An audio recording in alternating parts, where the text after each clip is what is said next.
onde eu encontro a paz. Estou querendo saber, ouvir quando alguém me falou que o caminho mais perto é você. Eu quero somente encontrar a luz para o meu coração. Errei, já não vou mais errar. Eu estou lhe pedindo perdão. Deus, eu preciso mais tempo aqui. Meu passado não posso lembrar. De agora em diante eu quero servir. E o presente viver só para amar. Como é bom a gente ter alegria para dar, a esperança renascer, e com Deus, com Jesus caminhar.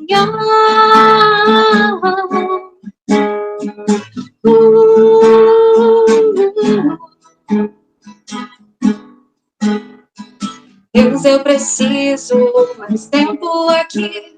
Meu passado não posso lembrar. De hoje em diante eu quero servir. E o presente viver só para amar. Como é bom a gente ter alegria para dar, a esperança renascer, e com Deus, com Jesus caminhar.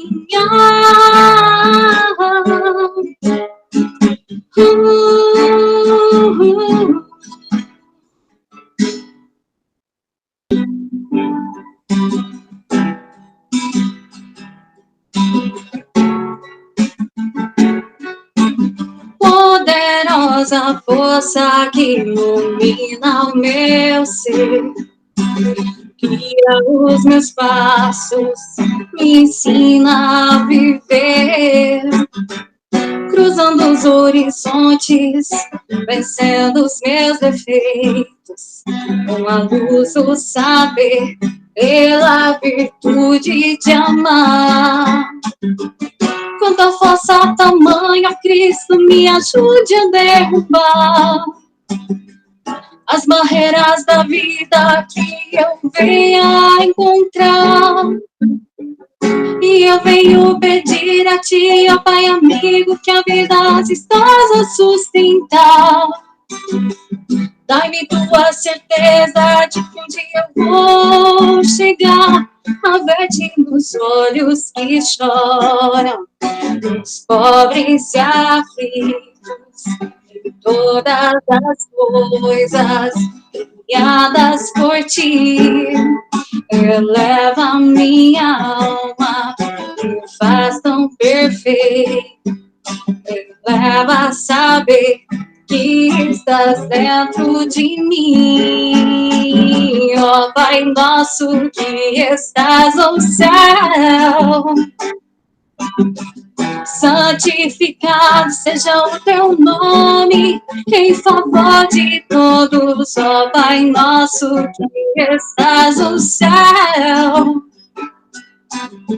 Santificado seja o teu nome, em favor de todos nós. Meu nome é Rose, né? E hoje eu estou aqui no comando desse trabalho, desse tratamento para todos nós. Sejam todos muito bem-vindos aqui nessa sala, onde nós sabemos que a espiritualidade maior está sempre tomando conta de todos nós. Caso queiram conhecer as atividades da nossa casa, do Segal, é só acessar o nosso site www.segal.org.br. A escala de trabalho de hoje. Nós, como eu já falei, estou na condução do trabalho hoje. A harmonização, nossa querida companheira Mariane, que está cantando essas músicas lindas para a gente estar em sintonia com a espiritualidade, em harmonização, trazendo a paz para nossos lares, né? É muito importante a música. Lembrando que a música, boa música, também é uma prece, né? A leitura do Evangelho, nossa colega Marisete que vai fazer, do capítulo 4 do Evangelho, item 18, a prece inicial, a Dircineia, nossa companheira também, e o palestrante, nosso amigo, companheiro Humberto Borelli. Ele vai falar sobre a convivência familiar, o que o Espiritismo ensina, né? Nós vamos aprender um pouquinho sobre isso.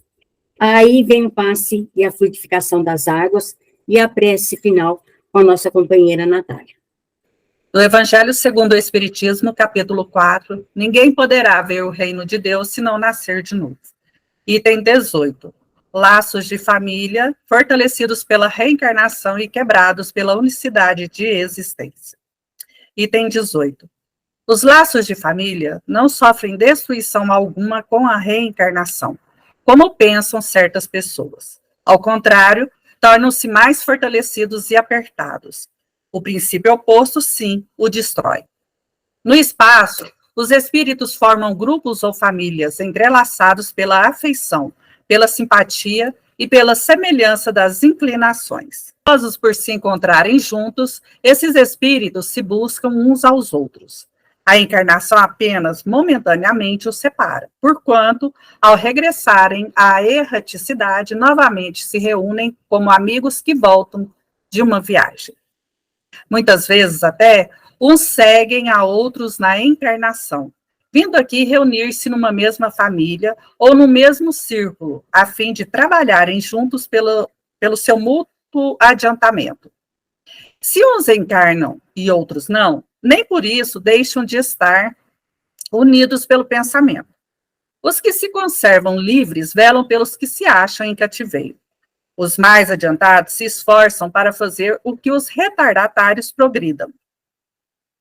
Após cada existência, todos têm avançado um passo na senda do aperfeiçoamento. Cada vez menos presos à matéria, mais viva se lhes torna a afeição recíproca, pela razão mesma de que, mais depurada, não tem a perturbá-lo o egoísmo, nem as sombras das paixões. Podem, portanto, percorrer, assim, ilimitado número de existências corpóreas, sem que nenhum golpe receba a mútua estima que os liga. Todos bem-vindos na nossa reunião. Vamos elevar nosso pensamento e entrar em sintonia com Deus, nosso Pai, e todos os nossos amigos espirituais que nos auxiliam nesse instante. Unimos-nos de coração aberto para aprender de Ti os Teus ensinamentos. Abençoa-nos as aspirações e o bem que desejamos realizar. Que o amor não seja para nós apenas palavras, mas energia de vibração e transformação. Guiadas por Ti, possamos converter nossa pequenez em grandeza, a fraqueza em força, a intranquilidade em paz. Tu, que nos conhece mais do que nós mesmos e vês o quanto queremos aprender, progredir e servir. E agora, de alma aberta, possamos receber os Teus ensinamentos e colocá-los sempre em prática. Senhor, fique conosco, direcionando os nossos passos, hoje e sempre, que assim seja. E agora nós vamos passar a palavra para o Humberto. Humberto, é com você agora, meu amigo. Para mim é uma alegria imensa estar aqui, revendo os amigos dessa casa de luz, né? Segal, onde eu iniciei minha caminhada espírita. Meu vínculo é muito forte com essa casa, e sentir esse magnetismo novamente é muito bom, é maravilhoso. Bom, eu vou começar falando uma frase que, se alguém nunca falou, pelo menos já ouviu, até mesmo porque é uma frase que tem música, que diz assim: eu não pedi para nascer. E realmente nós não pedimos, né, meus irmãos? Nós imploramos, né? E nós imploramos para nascer, inclusive no lar que nós nascemos. É feito todo um planejamento, né, para que a gente reencarne com aquela família e que é com aquela família que nós vamos ter que prosseguir com o nosso objetivo único de progresso moral e espiritual. Então, nosso tema de hoje é a convivência familiar, o que o Espiritismo ensina. Vamos lá, espero que dê para ler aí, apesar de estar pequenininho. Olha, o lar, meus irmãos, é o primeiro mandato de serviço cristão. Se nós não soubermos e não pudermos ser cristãos dentro do nosso lar, com as pessoas que nós amamos, com as pessoas, como eu disse no início, escolhemos para estar, como que nós vamos ser cristãos lá fora? Seríamos hipócritas, né? Porque lá fora, normalmente, nós não mostramos ali propriamente os nossos defeitos, mas dentro do lar, sim. Daí a importância de nós nos policiarmos para melhorarmos a nossa condição de pais, de filhos, de esposo, de esposa, para que a gente possa ter uma convivência harmoniosa e fazer com que o Cristo esteja vivo dentro do nosso lar. Isso é muito, muito importante. A nossa casa, meus irmãos, nossa casa física, ela não é só parede, né? Não é só tijolo, ela é o lar. E o lar é um mecanismo de evolução moral e espiritual para todos nós, porque dentro do lar temos que ter a renúncia, a dedicação, muitas vezes o silêncio, no momento de confusão, né? Temos o zelo, esse é o lar. Às vezes a pessoa fala assim, onde é a sua casa? É importante a gente falar assim, olha, o meu lar é em tal lugar, assim, sim. Por quê? Porque a palavra, ela vivencia aquilo que nós praticamos, e nós temos que sentir a nossa família no nosso lar, não na nossa casa, que são só a parte material da situação, tá certo? Então, o lar, nosso lar, né, ele fica em tal lugar, o nosso lar é assim, e nosso, né, não é o meu lar, né, a minha casa, a gente tem que nos expor dessa parte aí do egoísmo, né? Mas olha que bacana essa frase aqui de Joana de Ângeles. Lar, família e humildade. Modernamente, ante a precipitação dos conceitos que generalizam na vulgaridade os valores éticos, tem-se a impressão de que paira rude ameaça sobre a estabilidade da família. Meus irmãos, todos nós sabemos e também já ouvimos dizer que a família é o pilar principal da sociedade. Isso é notório no mundo material, no mundo corporativo e também no mundo espiritual. A família é o esteio da nossa sociedade. Aqueles espíritos que nos rodeiam, muitas vezes por antipatias, eles vão agir dentro da nossa família para desestruturar e para interferir em todo o magnetismo da sociedade. Daí mais um motivo para que a gente esteja atentos na boa e velha frase do orai e vigiai, para não cairmos em tentação, né? Mais do que nunca, porém, o conjunto doméstico se deve impor para a sobrevivência a benefício da soberania da própria humanidade. Quando a família periclita, ou seja, quando a família começa a ruir, né, por essa ou por aquela razão, sem dúvida, a sociedade está a um passo do maluco, do mau agouro, né, a um passo da desestruturação, da falência, né. Uma família falida é uma família de separações, de brigas, de intrigas. E nós temos que evitar isso. Por quê? Porque nós sabemos que o nosso objetivo é chegarmos na evolução moral e espiritual de mãos dadas uns com os outros. Não tem como deixar ninguém para trás. Nós temos que fazer todos os nossos esforços para que consigamos todos nós chegarmos na linha de chegada, como uma equipe. Porque não vale, meu filho é muito rebelde e vou deixar ele para trás, não pode. Minha esposa é assim, não tem jeito. Não, vamos dar jeito. Enfim, nós temos que fazer todos os nossos esforços para atingir o objetivo da evolução.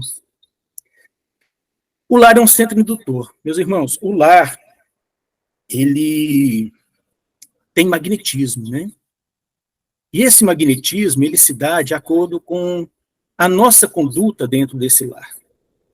Se é um lar de vícios, de xingamentos, se é um lar desestruturado, desorganizado, aquilo vai induzir os nossos filhos, os nossos netos, a terem comportamentos similares. Eu tenho um amigo que ele anda meio desengonçado, e a filha dele é de nascença, o jeito dele. E a filha dele, que não tem problema nenhum, ela queria andar igual a ele. Ele teve que corrigir, explicar, minha filha, não é assim e tal. Por quê? Porque os nossos filhos, meus irmãos, nos copiam fielmente. Não adianta eu ser um fumante, ou ser um usuário de qualquer droga, bebida, e eu falar para os meus filhos não terem esse hábito. Por quê? Porque muito provavelmente ele vai imitar. E aí vem a questão muito importante de nós darmos os bons exemplos. Porque a palavra instrui, né? Mas o exemplo arrasta. E nós temos que dar sempre os melhores exemplos. As almas valorosas, está lá também em André Luiz, Mecanismo da Mediunidade. As almas valorosas, dotadas de mais alto padrão moral, segundo as aquisições já feitas em numerosas encarnações de trabalho e sacrifício, constituem exceções no ambiente doméstico. Às vezes, quando nossos filhos foram nascer, eu penso que a maioria aqui tem filhos, a gente pensava assim, nossa, será que vai vir um espírito iluminado para o nosso lar? Né? Será que vai ser o André Luiz vai reencarnar? A gente pensa assim, né?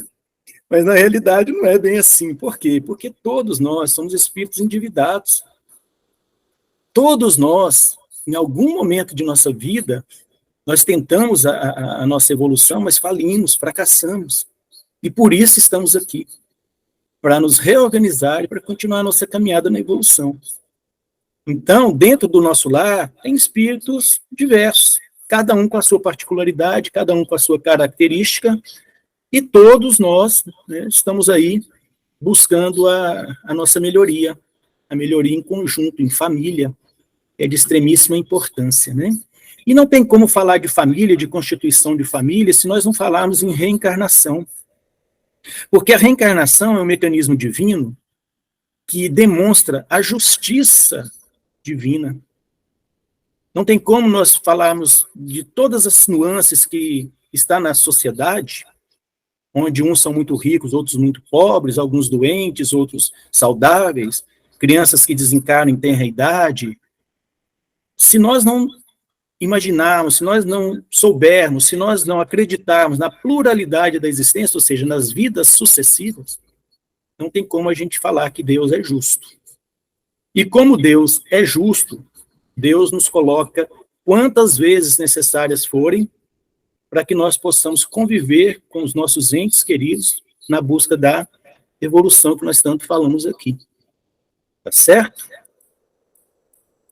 E a formação da família, né, das famílias?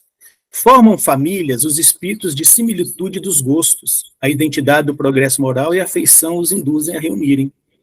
Esses mesmos espíritos, em suas migrações terrestres, procuram-se para se agrupar, como fazem no plano espiritual. Daí nascem as famílias unidas e homogêneas. Então, nós programamos a nossa vinda aqui, nesse plano. E quem são os nossos afins? Porque existem algumas nuances também na formação da família.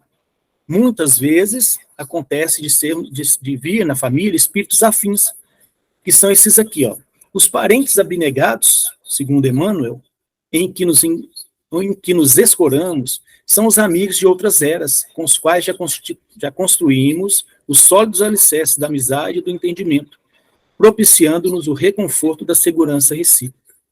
Então, às vezes é um grupo, né, que já vem reencarnando por diversas vezes, e são espíritos muito afins, né? São espíritos que se gostam, são espíritos que se aceitam, são espíritos que evoluem juntos, e é o nosso objetivo, é o que nós temos que buscar junto da nossa família.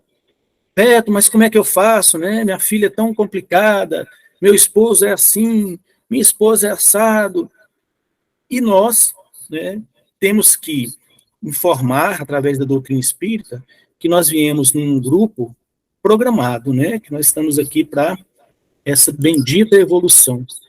E os inimigos no lar? Será que existe? Olha lá, ó. Mas nem sempre os laços de sangue reúnem as almas essencialmente afins. Frequentemente, pelas imposições da consanguinidade, grandes inimigos são obrigados ao abraço diuturno sob o mesmo teto.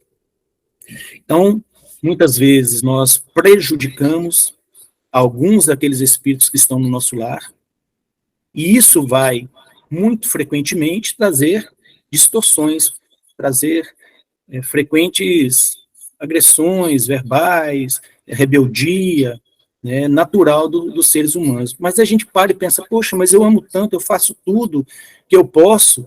Por que isso acontece? Porque existe uma animosidade de séculos, de muitas vidas passadas, provavelmente. E nós temos que consertar a partir daqui. Nós não podemos perder a oportunidade de caminhar 70 passos, né, com cada um dos nossos familiares. Então, esses inimigos que às vezes estão no nosso lar, eles estão aqui para se tornarem nossos amigos. E é tão engraçado, né, porque quando vem lá aquele filhinho, aquela filhinha tão linda, e a gente pega nos braços e dá aquele amor, né, aquela alegria, fala, meu Deus, eu sou co-criador divino, né, participei, né, de uma criação, de um ser, né, que eu tenho que educar. E aí, esse amor, ele vai progredindo, ele vai caminhando, só que aquele espírito começa a crescer, né, o espírito não, o filho, né, começa a crescer, e é espírito milenar, que tem as suas características, os seus defeitos. E muitas vezes a gente não entende o porquê dessas rebeldias, né, mas está vinculado a isso. E aí, né, diante daquilo que nós fizemos lá no passado, que nós mal sabemos, graças a Deus, porque a cortina é colocada à nossa vista para tampar mesmo, porque se soubéssemos, talvez pioraria tudo. Tem a história do Segismundo, né, que foi morto lá pelo pai, né, e acaba ali reencarnando na mesma família. E nós temos que entender que os nossos filhos, muitas vezes, são nossos desafetos.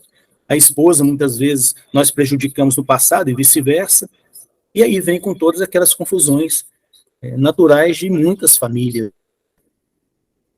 Aí aqui fala da importância do casamento, eu já não sei nem que horário que começou, não sei quantos minutos eu tenho, mas fala aqui da importância do casamento, né? O casamento, ou a união permanente de dois seres, como é óbvio, implica o regime de vivência pelo qual duas criaturas se confiam uma a outra no campo da assistência mútua. Então, o casamento, ele não é só ali a troca de alianças, ele não é só ali a assinatura de um contrato com separação de bens, ou outro método qualquer. O casamento, acima de tudo, é o encontro de duas almas. E essas almas, nós vamos ver também um pouquinho sobre cada uma delas, porque aqui vem os tipos de casamento, né? Aí aqui diz assim, ó, que raríssimas são as uniões de almas gêmeas, que são aqueles espíritos que são muito afins, né? Reduzidos matrimônios de almas irmãs ou afins, esmagadora porcentagem de ligações de resgate. O maior número de casais humanos é constituído de verdadeiros forçados sob algemas. Aquela outra frase que a gente vê muito, né? Ouve muito dentro da doutrina. E as almas gêmeas são mais difíceis. É mais comum as almas algemadas, que são aqueles que vieram para se aturarem. Aí tem até a história, né? Da pessoa que foi no centro e ouviu lá o palestrante falar que se não der certo ali nessa encarnação, vai voltar quantas vezes necessárias forem, né? E aí o casal decide, né, a fazer tudo um para o outro, né, a fim de que nunca mais venham juntos. E desencarnam, quando chega do outro lado, na programação lá da reencarnação, descobrem que vão voltar e vão ser marido e mulher novamente. Aí um vira para o outro e fala, não, mas eu, naquela vida lá, eu fiz tudo, depois que eu soube lá que o palestrante falou, eu fiz tudo para não vir nunca mais com ela ou com ele e tal. Aí vem a resposta para eles lá no plano maior. Alguém diz assim, meus irmãos, naquela vida lá, vocês aprenderam a se aturar. Agora vocês vão voltar para se amar. Então, esse também é o nosso objetivo, né? Não é só simplesmente aturar aqueles que estão no nosso lar, é buscar amá-los com todas as nossas forças. E tem até uma outra historinha muito rápida, de um casal lá, centenário, e bodas de alguma coisa lá, casamento muito longo, e perguntaram separadamente para né, para o marido, como que ele fez para chegar àquela idade de casamento. Ele disse que sempre fez tudo o que podia por ela, fez tudo que ela quis, que ela sempre quis. E perguntaram para ela separadamente, ela disse mais ou menos a mesma coisa, não, eu sempre faço tudo do jeito que ele quer. E esse é o grande segredo, né? É nós vivermos uns para os outros. Não deixar que o nosso egoísmo destrua aquilo que nós nos comprometemos a cumprir. Aí vem aqui um slidezinho dos conflitos de casais, né? E diz assim, ó, mas logo que recebem a bênção nupcial, A maioria atravessa os véus do desejo e cai nos braços dos velhos monstros que tiranizam corações. Daí em diante, os mais educados respeitam-se, os mais rudes mal se suportam. Na maioria, os casais terrestres passam as horas sagradas do dia vivendo a indiferença ou o egoísmo feroz.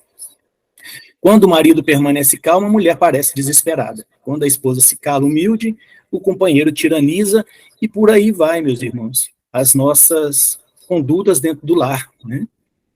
Existem também as aversões, que está ligada a algumas coisas que nós já citamos aqui, né? Essas aversões, elas acontecem também por situações do passado que afloram nessa vida e que faz com que nós tenhamos questões conturbadas dentro do nosso lar. Eu vou ler rapidamente. Somos defrontados em todos os departamentos da família humana pelas ocorrências da aversão inata, ou seja, nascemos com ela, né? Pais e filhos, irmãos e parentes, outros, não raros se repelem desde os primeiros contatos. Pais existem nutrindo antipatia pelos próprios rebentos, desde que esses rebentos lhes surgem no lar. E existem filhos que se inimizam com os próprios pais, tão logo senhoreiam o campo mental nos sabores da encarnação. A minha mulher, o meu marido, são maravilhosos, desde que faça tudo do jeitinho que eu quero. A gente traça uma linha assim, ó. Se pisar para lá um pouquinho ou para cá um pouquinho, já não serve. Quantos casamentos são desfeitos? Por pequenas coisas. Muitas vezes o casamento conturbado não é tão desfeito quanto são os casamentos daquelas pequenas situações, uma toalha molhada ali, um chinelo lá, uma comida que não agradou, e essas pequenas coisas vão sendo somadas e se tornam grandes coisas. E hoje em dia parece que está tão fácil separar, né? Muito rapidamente os casais se separam, não tem nem a paciência de persistir. Mas quais são as causas da aversão? Emmanuel diz lá em Vida e Sexo. Arraigado no labirinto de existências menos felizes, de certo que o problema das reações negativas, culpas, remorsos, inibições, vinganças e tantos outros está presente no quadro familiar, em que o ódio acumulado em instâncias do pretérito se exteriorizam por meio de manifestações catalogáveis na patologia da mente. Então, algo fizemos lá no passado, ou sofremos, e isso aflora aqui de maneira negativa. Mas tudo tem uma sintonia, né, meus irmãos? Eu vou traduzir para vocês ali o que está acontecendo, mas só a imagem já dá para entender. Prestem atenção, por favor. Ali está rolando uma discussão, né? A discussão é por conta de uma conta de luz que ele esqueceu de pagar. Olha lá o motivo lá da discussão. Olha os obsessores.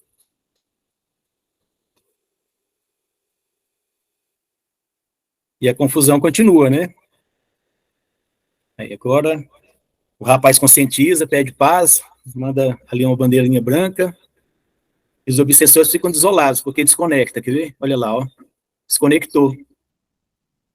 Quando um de nós, né, na vida familiar, cede, né, desconecta com os espíritos obsessores. Agora, quando a gente não para de arrumar confusão, eles estão ali brincando de videogame ali, conduzindo a nossa vida, né? Olha lá, agora eles se abraçaram, né, se reconciliaram, e os obsessores lá, desolados. Aí entra a filha, né, que também já vem numa mesma sintonia, e começa a confusão tudo novamente. Aí vai reconectar, olha lá. Ó. E aí vai, tá? Muito bem. Isso aí continua, não continua sempre se nós não tomarmos atitudes, tá? É muito importante a gente entender que nós somos guiados, teleguiados, né, obsidiados, muitas vezes subjugados. Às vezes a gente está numa confusão familiar, depois a gente para, meu Deus, mas eu falei aquilo, não é um sentimento meu, eu não falaria aquilo, e realmente não fomos nós, não. O Espírito vem e fala por nós, né? E isso vai desarmonizando o lar. Né? Tá, aqui fala a obrigação dos pais, né, espíritas, aí diz assim, ó, os pais espíritas cristãos não podem esquecer seus deveres de orientação aos filhos. E aqui eu quero fazer um adendo rápido sobre a questão da educação dos filhos. Aqui existem também, pelo que eu vi aqui na sala, algumas pessoas mais maduras que já devem ter netos, né? E aí servem da mesma forma, que é o quê? Ah, meu filho, não, eu não levo para o centro, não, porque eu vou deixar ele crescer. Quando ele crescer, ele escolhe. A gente ouve muito isso dentro da casa espírita, né? Mas como que é o certo? É levar. Muito a contragosto, às vezes o filho não quer ir, leve. Se amanhã ele crescer e quiser mudar, não tem problema nenhum.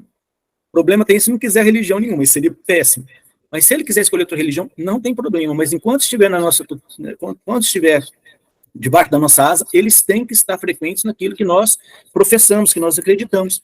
Então é muito importante dar essa educação religiosa para os nossos filhos, tá? E aqui fala também alguma coisa mais a respeito disso, eu vou dar uma corridinha por conta do tempo, tá? Olha aqui, ó, nós pais espíritas, sejamos os tradutores de Jesus. No curso nosso lá do Compreendendo a Dor Humana, tem uma frase que diz assim, nós somos imitadores de Jesus. O que é isso, minha gente, ser imitador de Jesus? É fazer o que Jesus faria se estivesse no nosso lugar. Então, nós temos, em todas as situações de nossas vidas, fazermos como Jesus faria se ele estivesse no nosso lugar. Ser cristão é fácil, nós acreditamos em Cristo, a gente escuta sempre sobre Cristo. O difícil é ser bom cristão. E esse é o exercício que nós temos que fazer todos os dias. Aqui fala dos deveres dos filhos, eu vou sintetizar, porque nós filhos somos muito relapsos com os nossos pais, nós precisamos sim nos melhorar enquanto filhos também, porque nós queremos que os nossos filhos nos amem, nos respeitam, mas também nós precisamos amar e respeitar nossos pais e cuidar deles. E isso é uma deficiência humana também, porque as correrias da vida faz com que a gente muitas vezes se desconecte dos nossos pais, ou quando estiverem juntos, muitas vezes não tratamos da maneira carinhosa e amorosa que deveríamos, e tudo isso traz muito prejuízo para toda a família, especialmente para os próprios pais, né? Aqui é um fato interessante da telinha, né, que está sempre nas nossas mãos, e que muitas vezes os pais fazem de babá eletrônica para os filhos. O menino está dando trabalho, dá um celular na mão dele. E aí as coisas vão só degringolando, vão só complicando diante das situações da vida. O lar, nós precisamos vencer, né, essas dificuldades no lar, onde nós devemos revestir da paciência, do amor, da compreensão, do devotamento, do bom ânimo, da humildade, a fim de aprender a vencer na luta doméstica. Então nós temos que nos revestir de todas essas virtudes. E aqui existem mais, olha, o que fazer, né, para ter uma família equilibrada? Prece, evangelização espírita infantil e juvenil, tratamento espiritual, cursos na casa espírita, bons exemplos, trabalho no bem, paciência, diálogo no lar, renúncia, calma e sacrifício. A doutrina espírita constantemente nos alerta sobre esses pontos.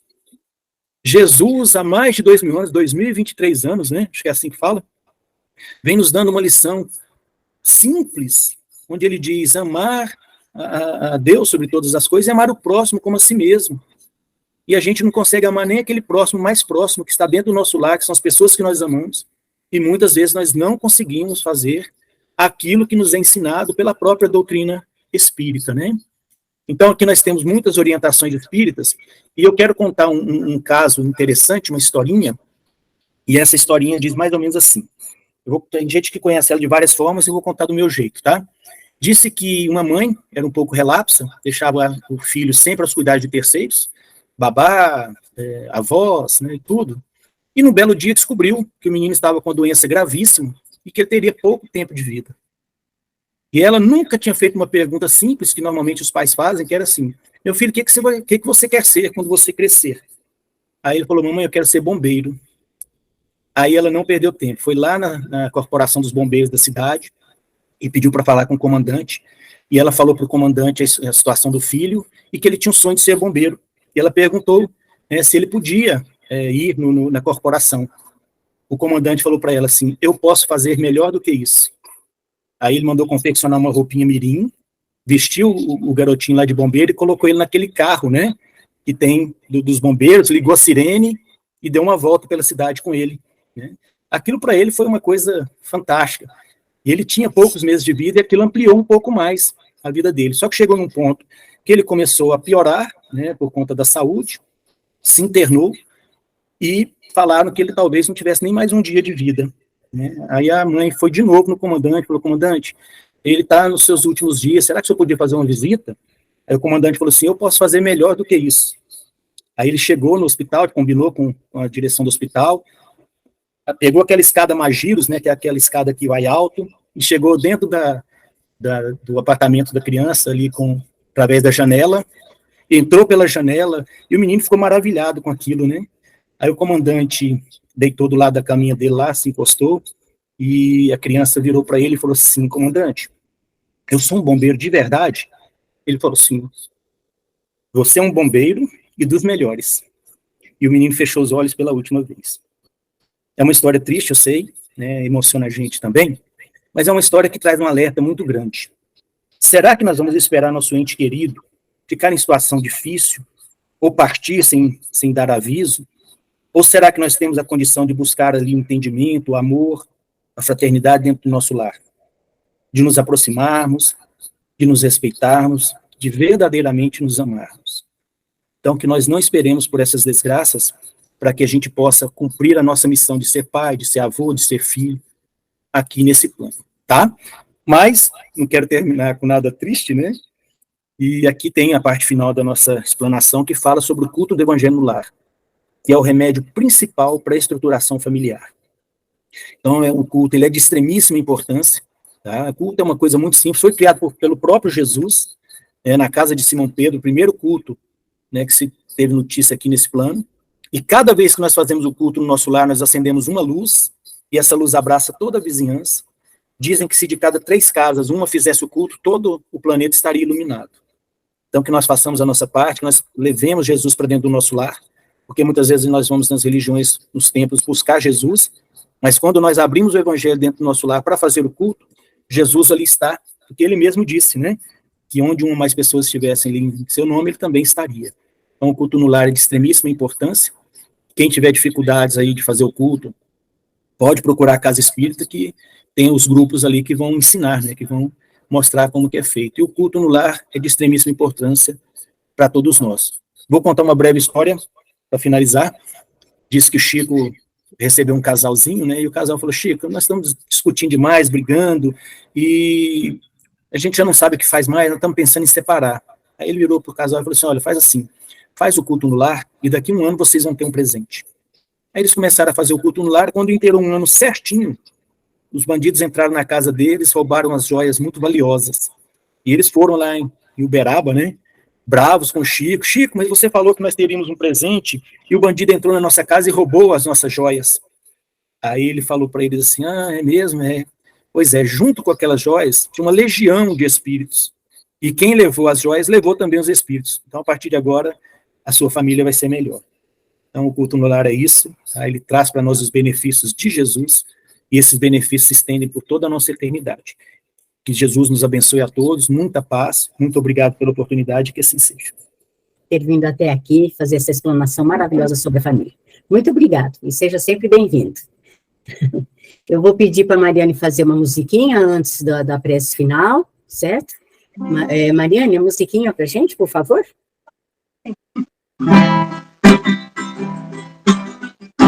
Mundo pequeno onde se encontra o amor, o calor, o valor de viver com alguém. Alicerce seguro, mola mestra da vida, é doar, é lutar, é querer sempre o bem. Família é amor, ninguém vive só. Então façam melhor, família é amor, ninguém vive só. Então vamos juntos fazer o melhor. Família é amor, ninguém vive só. Então façam melhor, família é amor, ninguém vive só. Então vamos juntos fazer o melhor. Respirar profundamente.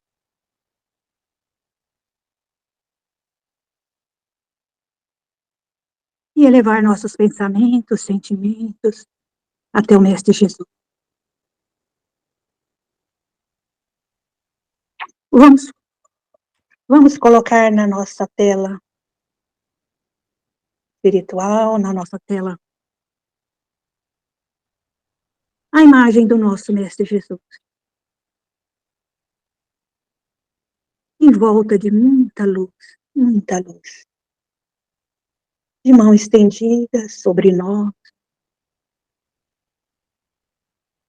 nos envolvendo com a luz que sai das suas mãos, retirando de nós todo aquele mal-estar,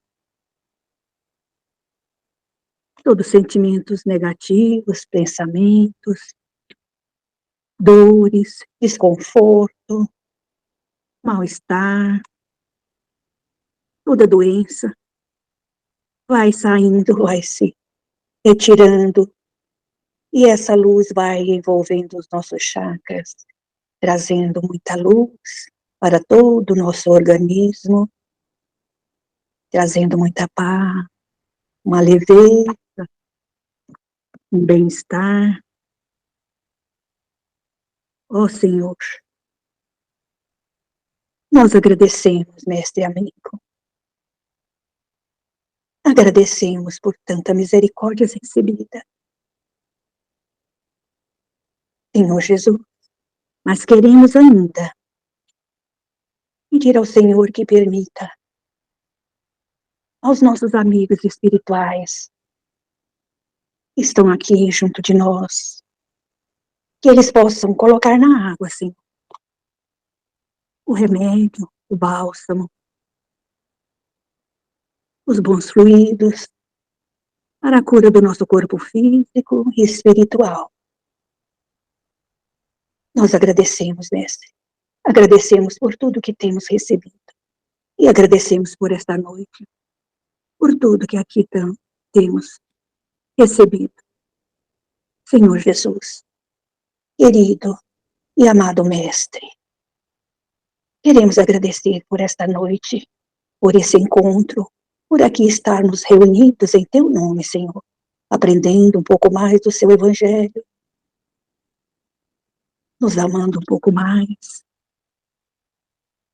Ó Senhor, obrigada. Obrigado por toda a misericórdia recebida nesses momentos tão importantes para nós, de encontro, de estarmos aqui juntos, aprendendo, nos preparando para cada dia estarmos melhor. Nós agradecemos, Senhor, e rogamos ao Senhor que continue sempre conosco, hoje e por todo sempre, que assim seja.